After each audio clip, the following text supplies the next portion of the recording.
Hello, I did this picture today of St Michael's Mount on the south coast of Cornwall. I start off by using watercolours and I'm painting onto Baohong cold pressed artist's watercolour paper, and I'm using Princeton Neptune and silver black velvet brushes. I'm keeping the watercolour section in real time other than editing out my paint changes. For this rocky seaweedy section I'm using Daniel Smith's Hematite Genuine. It granulates heavily and so will give a little bit of extra detail. I feel like I need to practice painting St Michael's Mount at the moment, because this week I got accepted into an art gallery which is in Marazion, just opposite St Michael's Mount. It's just a little gallery and it's run by 9 artists, of which I'm now one, as a collective. So I'll be manning the gallery about 1 day a week, and I'll have one of the walls for my paintings. A friend who used to belong to the collective recommended me, and I was invited to drop some work off, which I did on Monday, and they had a meeting and voted on it and invited me to join. I'm quite excited about it, but also pretty nervous. I've got a few weeks now to get my work ready, and I'm definitely not feeling good enough at the moment. So I'm just doing a sketch today to kind of get the feel for the place and just practice as much as possible. So back to the painting, I used Sennelier's warm grey for the sand, and I'm using some rolled up kitchen towel now to remove areas of the paint where it's lighter. Here I'm using Rosa Gallery's Black Grape to paint the mount. I haven't really got an overall plan for the painting, I'm just painting in sections at the moment, and as I do in my usual Splodge Scribble paintings, I'm just wanting to do all of the watercolours in one go, so I'm not letting the different areas touch each other too much, so that the paints don't run into each other. I know this isn't a regular method for watercolouring where you glaze and layer, but it really does suit the speed that I like to do things at and provides a nice base for other mixed media art materials.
For the sky I used Roman Szmal's Lapis Lazuli for the background, and then for the darker clouds I used My Marie Blue's Payne's Grey. I'm just blending out the edge of the clouds, and then I add some of Holbein's Verditer for the light blue at the top.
I used some Rosa Golden Brown to darken up the sand, and I used Schmincke's Haze Indigo for the sea.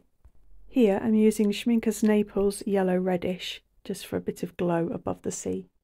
For the light beams coming down above the mount, I wrapped some kitchen towel around a knife and just removed some of the wet paint. Now I'm adding a bit more Daniel Smith Hematite Genuine to darken up the rock area. Oh, and I used a bit of Rosa Gallery's Olive for the grassy area on the mount.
Next up, I use some Sennelier soft pastels and some of the harder Prismacolour NuPastels for more detailed areas to add some more contrast to the picture. I use a Jackson's Own brand pastels brush to blend out the pastel a bit. And then you can see me here using some Caran d'Ache Luminance pencils for further detail. With the pastels and pencils, I mainly add grey and white, but I did add some purples to the beach for the shadow areas.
So that was pretty enjoyable to do and was quite a quick picture.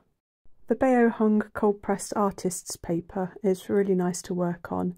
It's quite rough and reminds me quite a bit of Archer's cold pressed watercolour paper. Well, hopefully you enjoyed seeing my process. Thanks ever so much for watching. Bye!